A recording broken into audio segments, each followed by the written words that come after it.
44 yards of offense, and again 2 interceptions thrown by Jamie Lathrop. 10 minutes and 26 seconds of possession time. Michael Howard's been able to get loose several times, and Jamie been able to get out of the pocket and run, but haven't been able to put it together on many drives. Only that one drive, the second drive of the ball game, whenever they were able to cap off a long one of 10 plays.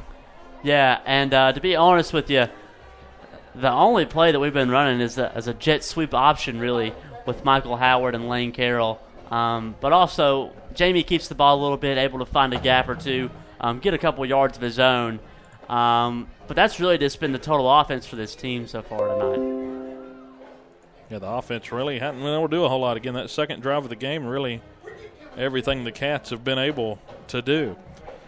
With that, let's go to the game trends, really, just to set the tone early. Graham did running the football that first possession for them. They held the Cats to a 3-and-out and then drove it straight down the field and really set the tone. Cook took the momentum back, though. I feel like that was one of the bigger plays of the first half there. The kickoff return for the touchdown, of course, could have went into half just 21-7, but trying to pass it there late in the second quarter. Can't blame them. We got a first down, but couldn't get a whole lot after that and tried to push the agenda maybe a little bit too far and ended up being a pick six to cap off the half. So the momentum right now all on Graham's side, down 24 points at half. Yeah, but we got a new half coming up, Dylan. And I don't think momentum isn't that a 20-minute intermission really just kind of kills your momentum either way. And it's senior night here at Bluefield as well. And, Mark, we were talking about, you said the defense is looking pretty good here late. Oh, yeah. Don't let the 31-point first half fool you, especially with one kick return TD and one pick six. Let's see. So their last 3 drives have resulted in 10 points. Something to think about there. And one of them was a pick off. Yeah. And, well, I didn't mark that one down. So really it's 17-7 defensively wise. Yeah, you take off the pick six and the short field after the interception. And you're getting down to at least. Well, even then they scored 3 points. So you're right. So yeah, you're right about that. So it would be a lot closer, but of course still got another half to play. So hopefully the defense can stay stout in the second half. We'll be right back for the rest of the halftime report. We'll go to the Southwest District scoreboard. We'll look ahead to tomorrow's games. Of course, we're Thursday night tonight, so nothing else going on. And we'll talk about the next game coming up as Lebanon comes to Bristol next week. Also, we'll do our little college football preview for tomorrow night and Saturday in college football. We'll be right back here on the Bearcat Halftime Report. Can't get enough of Bearcat sports? Come to Buffalo Wild Wings at the Falls every Wednesday at 6:30 for the Bearcat Sports Chat. The voice of the Bearcats, Dylan Hutton, will talk with various Virginia High coaches and athletes each week on the radio on location from Buffalo Wild Wings off Exit 5 in Bristol.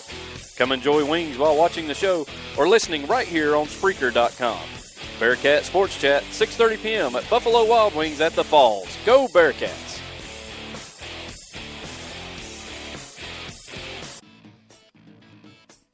Bearcat Radio is brought to you by State Line Motors. Visit State Line Motors on Euclid Avenue in Bristol. Welcome back to the Bearcat Halftime Report down here, or up here in Bluefield, West Virginia. 2:48 to go until the end of halftime. And let's take you to the Southwest District sheet here real quick as we get set for tomorrow's ball games in the district. Richlands 2-4 will be at Marion 7-0. That's a test for Marion. A really good Richlands team. You know, we've been up here all day, and these people just don't want to quit on Richlands just yet. So tomorrow is their first real test of the year to see check the odometer and see where they're really at. And that is a 7 o'clock kickoff tomorrow at Marion. Fort Cheswell 4-2. They'll go to Tazewell to take on the 2-5 Bulldogs. 7 o'clock kick for that one. And the 1-5 Lebanon Pioneers hit the road to take on the 5-2 Castlewood Blue Devils. Let's take a look at the Southwest District standings coming into tonight. Marion 7-0 overall, 2-0 in the district. Graham 5-1, 2-0 in the district. Virginia High 5-1, 1-0 district. Richlands 2-4, they're 1-0 in the Southwest. Lebanon 1-5, 0-2, and Tazewell 2-5. They are 0-4 in the Southwest District. Those are all the games this week in the district. Virginia High, of course, earlier this week released as number 1 in Region 2A in points, but that goes to show, of course, the points ranking isn't really a power ranking. It's going based on raw points and the Abingdon win gave us quite a bit of points. Yeah, who you beat and how you beat them. Yeah, it depends on how and who they've beaten as well. So you can't really look at that as like a power ranking deal, as this is a very strong Graham team. They were sitting at number 4 in the points standings coming into tonight's game, so it's really number 4 versus number 1 tonight, and now number 4 really looking good, and it's really going to be a big game for them, especially the way it's going so far for them, 31-7 at the half in favor of the G-Men. Again, next week's game, a 7 o'clock kickoff, as the Bearcats will host the Lebanon Pioneers. 7 o'clock. We'll go live at 6:30 for Bearcat, the kickoff show there from Gene Malcolm Station. Make sure you tune in to that one. Next week, of course, we'll have Bearcat Sports Chat on Wednesday night from Buffalo Wild Wings in Bristol. Come out for it. Have a lot of fun. We had a ton of fun yesterday with Coach Christ and it does everybody. It's been forever ago, doesn't it? The way this week's going. Last night, yeah. So it's been a short week for the Cats. They'll get back at it. We'll have another game next week. And with that, let's go real quick here to our college football preview before half gets started back up. Let me get it loaded up here. Of course, cell service has been an issue over here today, I'm not going to lie, and also internet connection earlier in the game. Of course, that's the reason why we went live right at kick. There's a game going on right now. UL Lafayette up 14-0 on Texas State. 12:05 to go until half. And tomorrow, Syracuse hosts the Clemson Tigers. 22.5-point favorites, Clemson. 7 o'clock kick. Washington State will travel to Cal for a road test. Only 15-point favorite.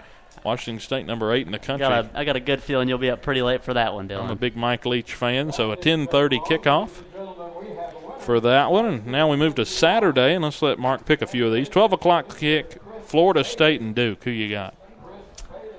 All right. I wanted to go with Florida State a couple weeks ago, and you talked me out of it, so I'm going to have to go with them this week. I love Cutcliffe, VFL for sure, but I think I got to go with Florida State in this one. I'm going to go with Duke.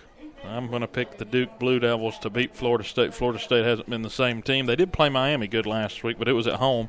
This time they've got to come up to Durham to face the Blue Devils. I've got Duke.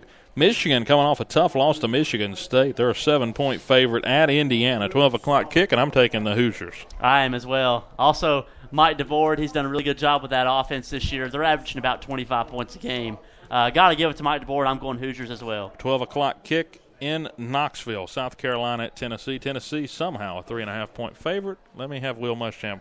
Butch Jones has never beaten Will Muschamp, so let me have the Gamecocks. I think there's been a lot of chewing in Knoxville. I think the Vols come out on top this week, but I think it'll be very, very close. Scortantano, backup quarterback, getting the start this week. Hopefully get some chemistry there. Say Vols. I'm going to go with by 3.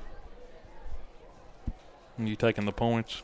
Texas Tech at West Virginia, number 24 Red Raiders in Morgantown. For West Virginia, 3.5-point favorite. West Virginia looked rough last week, but I'm going to take Texas Tech. I'm going to trick you there. I'm going to take Texas Tech. I actually took West Virginia in my pick-em at my house, but I'm taking Texas Tech here. 12 o'clock kick for that one. And, I got to go with you as well. That Texas Tech offense is always just something hard to stop. Even when it was under Mike Leach. You should know a lot about that, Dylan. Yeah, I was a big Mike Leach fan back then, too. Number 6, TCU at Kansas State. 6-point favorite on the road. 12 o'clock start. A lot of good games starting early. I'm taking Kansas State for the upset. I think Coach Snyder ready for it. His birthday was last week. He lost to Texas in overtime. And Bill Snyder is also 900 years old, and that's exactly why I'm going TCU, Dylan. He's a good coach, though. And Georgia Tech at Miami, 6.5-point favorite Miami, 3:30 kick. Let me have Mark Richt. You're going Mark Richt? I think Georgia Tech looked pretty good last week. Miami looked pretty bad last week. Give me Tech. Now, of course, that's a rivalry game. You can't put a whole lot on that, Mark, but that's okay. Number 10, Auburn at LSU. Let me have the Tigers. I got to go with it as well. I think LSU. But they're both Tigers, Mark. Yeah. Let me pick. I'm going to pick Auburn on the road. Okay. See, I thought you were going with LSU. Okay. I was just going to trick you there, and I actually did. I didn't think I was going to get you. I'm going Auburn as well. I think LSU is going to start slowing down a little bit. They wanted that win last week. McElwain doesn't know when to keep his mouth shut. So that's exactly why they got the win last week, and I think that'll be a fair close to their season. Texas A&M at Florida. This will be our final pick. Florida, 2.5-point favorite at home in the Swamp. I'm going A&M. I think they're going to start losing some games in Gainesville, and I think that last week was a snowball, and McElwain's out by the end of the year. You are such a Tennessee fan. I am going to go with Florida to get the win, and I'm probably going to win the pick-em this week on that pick. Well, 31-7 as we get set for kickoff here. We You hope win it every other week. We hope you enjoy the halftime show, and you see why I win the pick-em every week. Mark picking Tennessee every week. That helps. 12 minutes on the clock as we kick it away. This is a little squibber to the 40-yard line. It's returnable up past the 50, down at the 40. Good return. Out there by Isaac Dalton. Just a little squibber, and he got close to 20 yards on the return. He did get 20 on the return from the 40 to the other 40.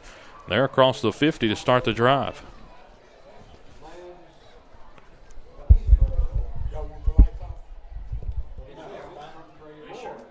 (31-7), 11:56 on the clock. Graham has the ball, up by 24 points.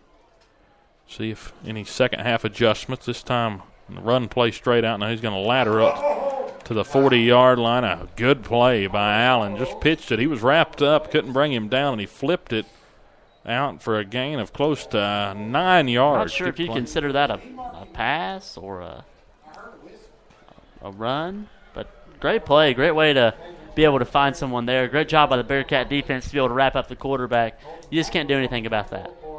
Ratcliffe was able to run him down. 2nd down and 1. Ball sitting at the 31-yard line, just like that.